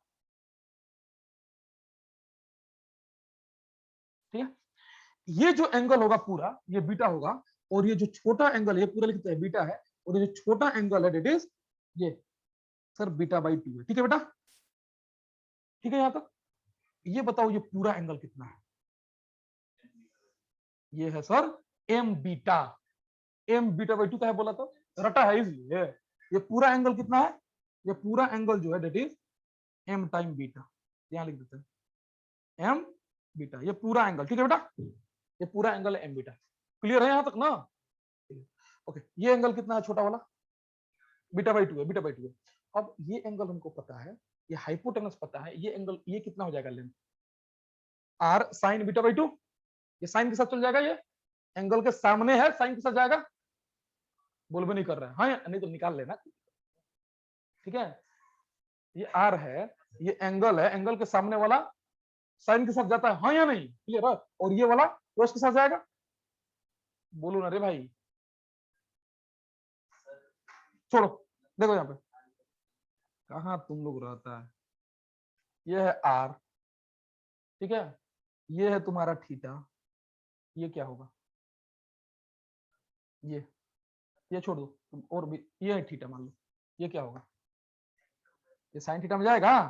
तो जो एंगल के सामने वाला होता है वो साइन थीटा में जाता है, जहां एंगल होता है वो कोस थीटा में जाता है। कितनी ये भी समझाना पड़ेगा हमको, कहाँ ही मैथ पढ़ा है तुमने। तो ये जो एंगल है ये किसके साथ जाएगा, कोस के साथ, ये किसके साथ जाएगा, हाँ तो यही चीज पढ़ रहा है। ये कितना है, हाँ, ये एंगल कितना है, ये पूरा लेंथ बताएंगे एम कितना होगा। जो एम होगा is equal to R sine beta by two, ठीक है, sine beta by two, that's it. ये पूरा लेंथ बता दीजिए कितना हुआ, ये पूरा लेंथ जो है ये हो गया 2r sign beta by two, ठीक है बेटा। यहाँ पे ये वोल्टेज बताओ कितना हुआ, m इंटू थ्री का है बोल रहा है, m इंटू जनरलाइज बोलो, हाँ m into 2r sign beta by to, कोई दिक्कत नहीं। एक और वोल्टेज निकालना है, काम हो जाएगा हम लोग, ये वोल्टेज, ठीक है बेटा, ये वाला। अब सुनो यहाँ से अगेन इस ट्रायंगल में, अब किस ट्रायंगल की बात कर रहे हैं हम, ओ ए एंड यहाँ ले लो सी, ओएसी में, ओएसी में अगर हम ये लेंथ बराबर है, ये लेंथ बराबर है ना, अगर हम बीच में एक लाइन ड्रॉ करें, बीच में एक लाइन ड्रॉ करें तो क्या ये इस पे परपेंडिकुलर होगा, वही चीज, फिर वही चीज है, पहले इस वाले में देखा गया, अब ना पूरे में देख रहे हैं, अब ये पूरे ट्रायंगल में देख रहे हैं, ठीक है बेटा, ठीक है। यहाँ तक ये लेंथ कितना है, आ रहा है, चाहे ये लेंथ कितना है, आ रहा है, कोई नहीं, बताओ ये एंगल कितना है, एम बीटा बाई टू है, ये एंगल कितना है, एम बीटा बाई टू है पूरा, अगर एम बीटा है तो आधा एंगल कितना है, एम बीटा बाई टू है, ठीक है। यहां से लेके यहां तक कितना है, यहां से लेके यहां तक कितना है, एम बीटा बाई टू है, ये कितना है, आर है, ये लेंथ कितना होगा अगर एन हम लेते हैं, यानी कि अगर हम सी एन लिखें, सी एन है ना, बोलो कितना होगा, R, R sine M beta by two, clear. तो वही गया मेरा काम खत्म। देखो तो कितना लाइन में लिखे हैं, देखो पूरे बोर्ड पे कितना लाइन लिखे हैं हम, 1 2 3, एक और लाइन लिखेंगे, हाँ तो समझने के लिए तो समझना पड़ेगा, महाभारत के लिए तो पूरा है। अब देखिए एक समझ में आ गया था। अब इस वाले को एसी को तुम रिजल्टेंट वोल्टेज इन डिस्ट्रीब्यूटेड वाइंडिंग कहोगे, कहते हो ना ERD, तो बोलो रिजल्टेंट वोल्टेज इन डिस्ट्रीब्यूटेड वाइंडिंग कितना होगा, 2 टाइम्स, अरे इतना निकाल चुके हो तुम, बोलना 2 times R sine M beta by two. अब ये एंगल है ना बाबू, ये एंगल है, इसका एंगल बीटा बाई टू है। अब हम लोग को लास्ट मिलता है distributed factor, distribution factor denote किया जाता है KD से, इज इक्वल टू क्या होगा, EMF इन डिस्ट्रीब्यूटेड वाइंडिंग बटा EMF इन कॉन्सेंट्रेटेड वाइंडिंग, यही होगा ना। तो हमारे पास जो वोल्टेज आएगा डेट इज फॉर्म है E distributed divide by E resultant concentrated, और जब डिवाइड करोगे ये 2R और ये 2R कैंसिल हो जाएगा, डायरेक्ट आंसर में आते हैं, कितना हो जाएगा, sine M beta by two, M beta by two ये एंगल में है ना बाबू, divide by M sine beta by two, काम खत्म हो गया हमारा। इसको क्या बोलते हैं हम लोग, डिस्ट्रीब्यूशन फैक्टर, ठीक है। एम क्या है, एम क्या है, नंबर ऑफ स्लॉट्स पर पोल पर फेज, बीटा क्या है, slot angle always in electrical degree, समझ में आ गया यहां तक, क्लियर। अच्छा ये तुमको पता है कि ऑलरेडी ये वोल्टेज जो होगा सब, ये जो वोल्टेज होगा ई रिजल्टेंट का वो ऑलवेज कम होगा, यहां से दिख रहा है ना बेटा, ई रिजल्टेंट ऑफ ये कम होगा, तो वोल्टेज तो सर कम होगा ही होगा, और किस फ्रैक्शन से कम होगा, जिस फ्रैक्शन से कम होगा, देख रहे हो ये ना फ्रैक्शन है, इस फ्रैक्शन से कम होगा उसको क्या बोलते हैं, डिस्ट्रीब्यूशन फैक्टर। अरे क्या हुआ, ये लेंथ जो है बेटा ये ऑलवेज कम होगा ना इस वाले से, तो ये तो हम देखें कि सर कॉन्सेंट्रेटेड वाइंडिंग में वोल्टेज तो कम होगा, तो सर यूज क्यों करेंगे, यूज क्यों करेंगे हार्मोनिक्स के लिए, देखेंगे कैसे होगा, डिस्ट्रीब्यूटेड वाला यूज क्यों करेंगे, क्योंकि ये तो ऑलरेडी वोल्टेज कम करेगा, तो यूज क्यों करेंगे, हार्मोन्स को खत्म करने के लिए। कैसे होता है देखेंगे, ठीक है। तो आई होप कि ये समझ में आया हम लोगों को। चलो कॉपी मार। फिर बोले थे जब तक हम पूरा खत्म नहीं करेंगे पूछेगा नहीं।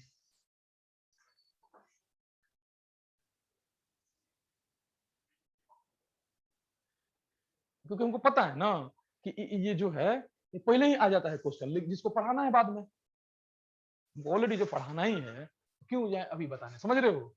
इसलिए बोले तुम आराम से पहले इसमें शॉर्ट पिच वाला कॉन्सेप्ट नहीं लगाओगे, हाँ लास्ट में कंक्लूजन में आ जाएगा,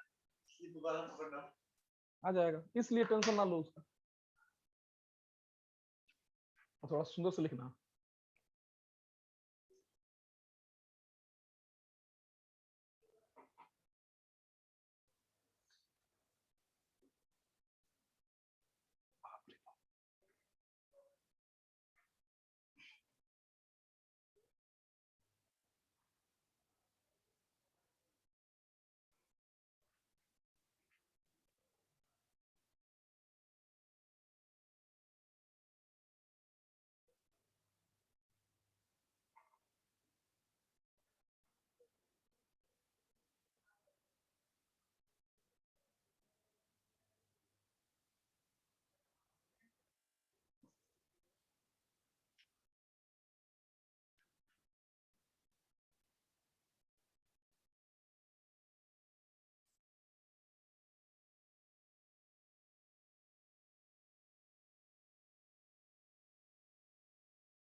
ओके,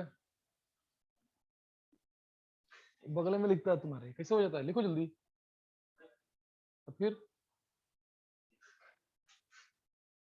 कुछ नहीं होता, रच रच के लिखता है तुम, लिखो जल्दी। लग रहा है यहाँ पे अब पेन चलता ही नहीं है, दिख रहा है उसका।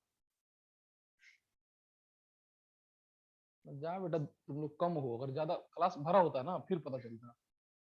जहाँ 5 को लिखता मिटाए थे, फिर स्पीड पकड़ लेता सब।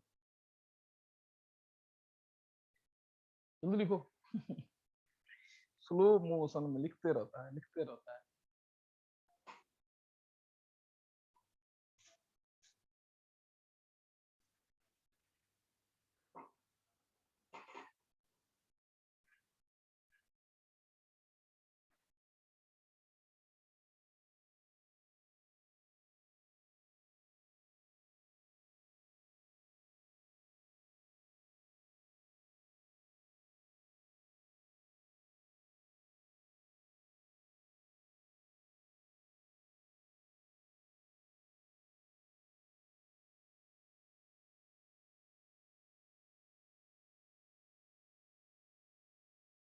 हो गए?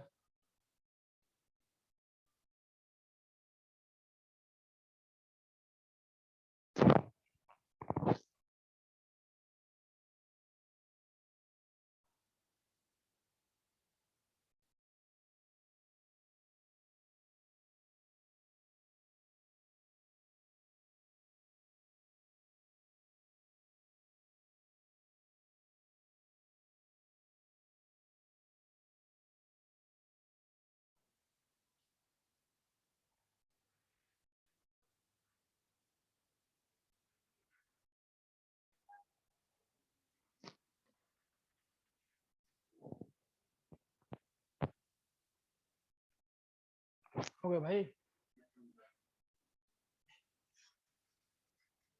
क्यों जल्दी आ गया?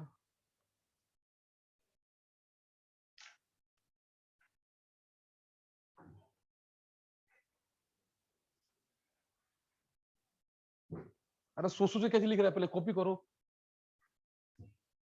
हो गया कॉपी?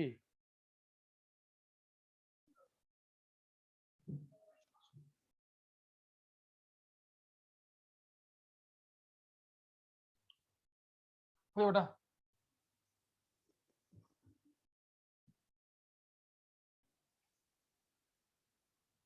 अब सुनो, अब बताओ, सुनना है फॉर nth हार्मोनिक,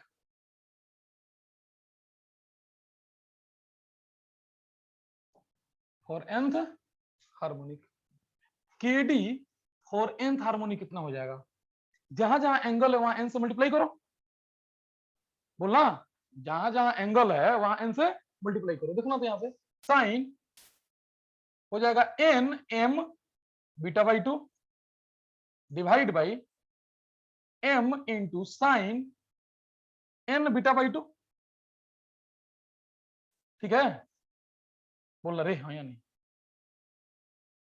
अरे छप्पा खाना देखो पहले। ठीक है? यहां तक ये जहां एंगल है उसमें n से मल्टीप्लाई कर दिया, यहां भी एंगल से मल्टीप्लाई कर दिया। तो ये तो सर निकल गया डिस्ट्रीब्यूशन। अच्छा, अगर हमको एलिमिनेट करना हो तो क्या होना चाहिए? जीरो। केसी जीरो था, ये क्या होना चाहिए? होना चाहिए ना। टू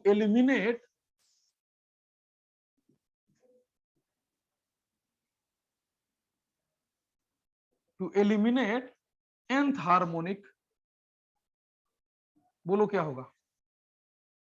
अच्छा, ये कौन फॉर nth कौन हार्मोनिक की बात हो रहा है? Space harmonic. ये कौन सा हार्मोनिक की बात हो रहा है? स्पेस हार्मोनिक के चलते वोल्टेज में आता है। तो एलिमिनेट nth हार्मोनिक के D N is equal to zero होना चाहिए, है ना बाबू? बताओ क्या आया इसका मतलब?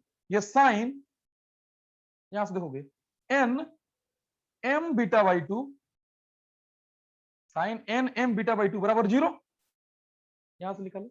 इसका मतलब ये है कि N M beta by 2 equal to कितना? कितना इक्वल टू? अरे क्या किए हम, यहाँ पे पूरा वैल्यू जीरो होना चाहिए, ये उठा के इधर जीरो फेंक दिए, उठा के भेज दिए उधर जीरो, ये बच गया। तो क्या बच गया हमको? Sine N beta by 2 equal to zero. क्या कैसे हुआ? अरे पूरा के डी जीरो के बराबर किए, नीचे वाला इधर जाकर जीरो हो गया, ये बच गया, ये जीरो हो गया अभी। हाँ, तो क्या किया हम? ठीक है?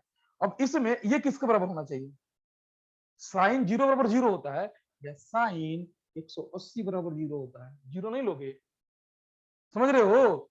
जीरो बीटा जीरो थोड़ा करना है यहाँ पे, हमको तो वैल्यू लाना है ना। साइन 180 बराबर भी जीरो होता है तो 180 लोगे। बोलो यहाँ पे क्या वैल्यू आया? अभी उठा के ले जाओ यहाँ पे, यानी कि देखो यार, M beta equal to, M beta निकाल रहे हैं हम, एम बीटा इसको कहते हो तुम फेज स्प्रेड।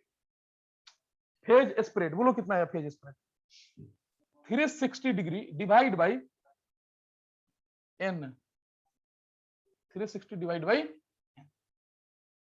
अच्छा, ये तो फेज स्प्रेड निकाले हो, ये क्या निकाले हो? फेज स्प्रेड निकाले हो। अगर यहां से बीटा निकालोगे तो कितना आएगा? 360 degree divide by N into M होगा ना। एन इंटू एन क्या है? Order of harmonics. एम क्या है? नंबर ऑफ स्लॉट पर पोल पर फेज, ठीक है। तो यहां से हम अगर हम बीटा निकाल दें इस तरह से, तो ये nth हार्मोनिक नेगलेक्ट हो जाएगा। तो इन दोनों का क्या पर्पस है, पहले ये बताइए।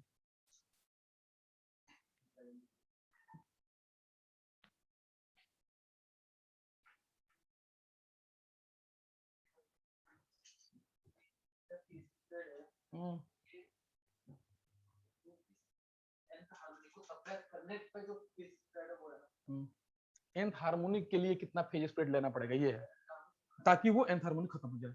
उसके लिए फेज स्प्रेड कितना लेना होगा, ये चीज है, वही स्लॉट एंगल है। तो nth हार्मोनिक खत्म हो जाए, हो गया।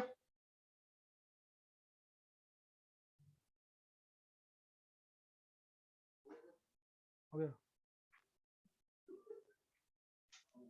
चलो लिखो पहला पॉइंट, नोट करके लिखते जाओ, नोट में पॉइंट लिखना है सारा, ठीक है। पहले बताओ डिस्ट्रीब्यूटेड बाइंडिंग और शॉर्ट पिच बाइंडिंग क्यों यूज किया था, एंड शॉर्ट पिच दोनों यूज किया था ना, क्यों यूज किया था, हार्मोनिक्स को रिज्यूम करने के लिए। लिखोगे short pitch binding and distributed binding, short pitch binding and distributed binding are use, short pitch binding and distributed binding are used, short pitch binding and distributed binding are used to reduce, sorry, to eliminate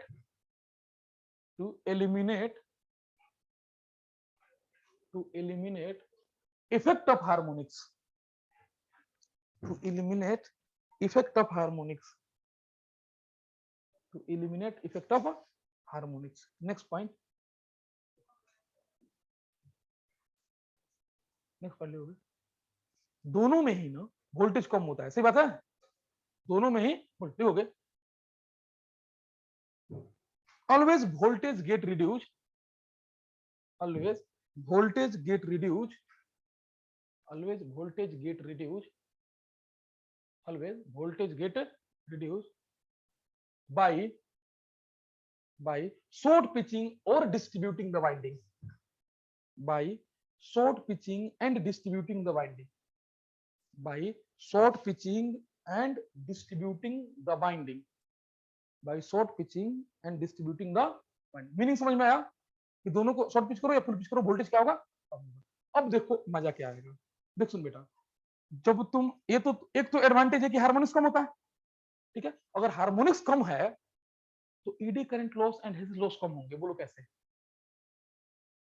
ED current loss and hysteresis loss कम होंगे, क्यों ऐसा, क्योंकि अगर harmonics voltage में present होगा, सुनो, अगर हार्मोनिक्स वोल्टेज में प्रेजेंट होगा तो फ्रीक्वेंसी उसका ज्यादा होगा, क्योंकि अब तो वोल्टेज में वो टाइम हार्मोनिक्स होता है ना, तो फ्रीक्वेंसी तो उसका ज्यादा होगा, अब फ्रीक्वेंसी ज्यादा होगा तो उससे बनने वाला लॉस भी ज्यादा होगा, बोलना है या नहीं, इसलिए ईडी करंट लॉस कम हो जाते हैं इनके चलते। लिखोगे, लिखोगे, by the help of distributed and short pitch binding, by the help of distributed and short pitch binding, by the help of distributed and short pitch binding, by the help of distributed and short pitch binding, hysteresis and eddy current loss get reduced, hysteresis and eddy current loss get reduced, hysteresis and eddy current loss get reduced, hysteresis and eddy current loss get reduced, hysteresis and eddy current loss get reduced, ठीक है। Next, और definitely क्योंकि अगर ये नहीं हटाओगे तो harmonics वाली frequency ज्यादा होगी और उसके चलते लॉसेस ज्यादा होंगे। हाँ, ये आएगा ही नहीं तो ये कम ही हुआ ना फिर। नेक्स्ट पॉइंट सुन, क्या हुआ, अरे फ्रीक्वेंसी होगा ही नहीं, nth हार्मोनिक हट जाएगा तो वो वाली फ्रीक्वेंसी होगी नहीं। अच्छा सुनो नेक्स्ट, अब देखो यहाँ, अगर बेटा तुम बाइंडिंग डिस्ट्रीब्यूटेड करते हो तो मैकेनिकली बैलेंस करेगा, अरे बोलो ना रे, अगर डिस्ट्रीब्यूटेड है तो मैकेनिकली बैलेंस करेगा, ये समझ रहे हो। अगर शॉर्ट पिच है तो लेंथ ऑफ कंडक्टर कम होगा, बोल भी नहीं कर रहा है, शॉर्ट पिच है तो लेंथ ऑफ कंडक्टर कम होगा तो कॉपर लॉस कम होगा, बोलिए, और डिस्ट्रीब्यूटेड करोगे तो मैकेनिकली बैलेंस करेगा, बोलना समझ में आ रहा है, लिखो, लिखोगे, शॉर्ट पिचिंग, अरे शॉर्ट पिच का मतलब दूसरा कुछ होता है, वो इक्की में क्यों मिल जाते हो तुम लोग? शॉर्ट पिच का मतलब क्या हुआ? क्या डिस्ट्रीब्यूटेड वाइंडिंग शॉर्ट पिच नहीं होता है? होता है कि नहीं होता? क्या कॉन्सेंट्रेटेड शॉर्ट पिच नहीं होता है? होता है। तो शॉर्ट पिच होना मैकेनिकल बैलेंस को डिपेंड नहीं करता, डिस्ट्रीब्यूटेड है कि नहीं ये मैकेनिकल बैलेंस को डिपेंड करता है। लॉजिक इसलिए बोले तो मिक्सचर मत बनाना। समझ में आया क्या बोले हम? मीनिंग समझ में आया क्या बोले? हाँ बेटा, शॉर्ट पिच होना इज नॉट क्लियरिटी दैट वो बैलेंस्ड है। वो शॉर्ट पिच तो कॉन्सेंट्रेटेड में भी होगा, तो मैकेनिकल बैलेंस हो गया? नहीं हुआ ना। अगर डिस्ट्रीब्यूटेड है, वो शॉर्ट पिच है चाहे फुल पिच है, वो मैकेनिकली बैलेंस है। बात समझ में आया क्या बोले हम? तो डिस्ट्रीब्यूटेड होना मतलब मैकेनिकली बैलेंस होना। हाँ लिखोगे, क्या लिख रहे तुम? 22 शॉर्ट पिचिंग में लिखे हैं, क्या लिखे हैं बोलो तो? हाँ क्या लिखवाए, कुछ वर्ड लिखवाए? हाँ लिखोगे शॉर्ट पिचिंग, लिखो शॉर्ट पिचिंग। शॉर्ट पिच के पहले इन लगाओगे, in short pitching, in short pitching length of conductor reduce, in short pitching length of conductor reduce, in short pitching length of conductor reduce, hence hence copper loss reduce, hence copper loss reduce। ठीक है, next point लिखो, in distributed winding, in distributed winding, in a distributed winding, windings is mechanically balanced. In distributed winding, windings is mechanically balanced,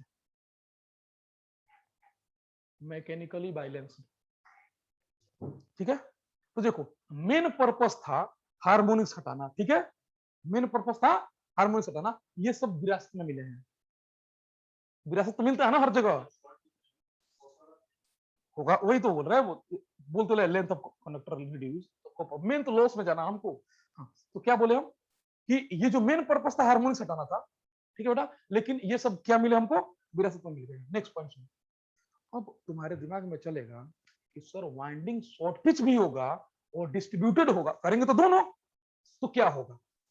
ठीक है बेटा, देख अगर short pitch हुआ तब केसी आया, शॉर्ट पिच आया तो केसी आया, प्रोडक्ट मल्टीप्लाई हुआ केसी, और फुल पिच हुआ तो केडी आया। अगर दोनों हुआ तो केसी इंटू केडी आया। अरे बोलो ना, समझ में आ रहा है? लिखोगे इफ if next point लिखोगे if windings, if windings, if winding is short pitch and distributed both, if winding is short pitch and distributed both, then if winding is short pitch and distributed both, then winding is short pitch and distributed both, then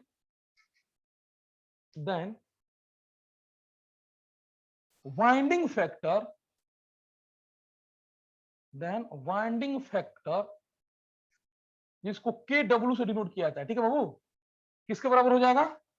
के C and K D दोनों होगा तब, K C and K D both. चलो then winding factor equal to K C and K D, समझ में आ गया यहाँ तक? क्लियर? ओके, तो ये था हमारे पास कंस्ट्रक्शन का खेला, आज खत्म हो गया कंस्ट्रक्शन। तो इस तरह से हम लोग एक इंडक्शन सिंक्रोनस मशीन को, मशीन मतलब मोटर एंड जनरेटर दोनों को बनाते हैं।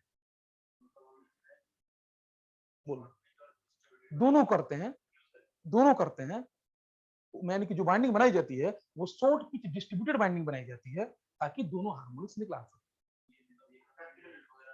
क्या? नहीं, इसमें कॉन्सेंट्रेटेड बाइंडिंग नहीं होती। तो तुम लिखे भी होगे कि stator binding as distributed binding, लिख लियो ऑलरेडी, पहले लिखे हुए तुम भाई, लिखा हुआ है, टेंशन ना लो, लिखा हुआ है भाई, अरे लिखा हुआ है, बोल तो रहे हैं कहा होता है।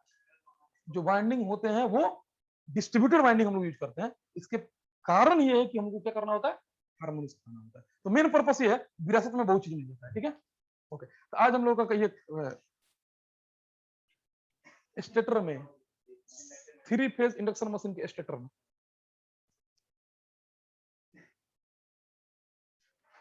अरे लिखा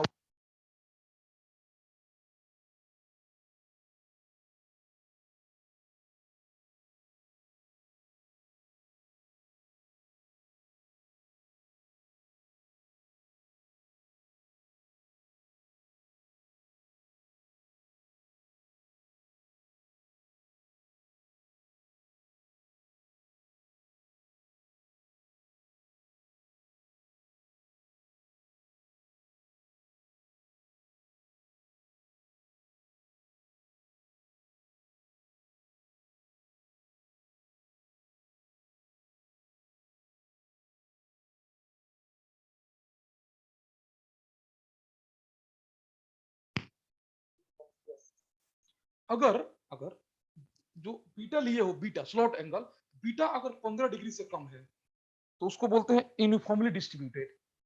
अच्छा नोट लिख रहे हैं हम लोग, क्या बोले, beta is less than 15 degree, है ना, less than equal to 50 degree, तो इसको बोलते हैं यूनिफॉर्मली डिस्ट्रीब्यूटेड। क्यों बोलते हैं बताते हैं। अगर बीटा का वैल्यू कम है यानी कि नंबर ऑफ स्लॉट्स ज्यादा है,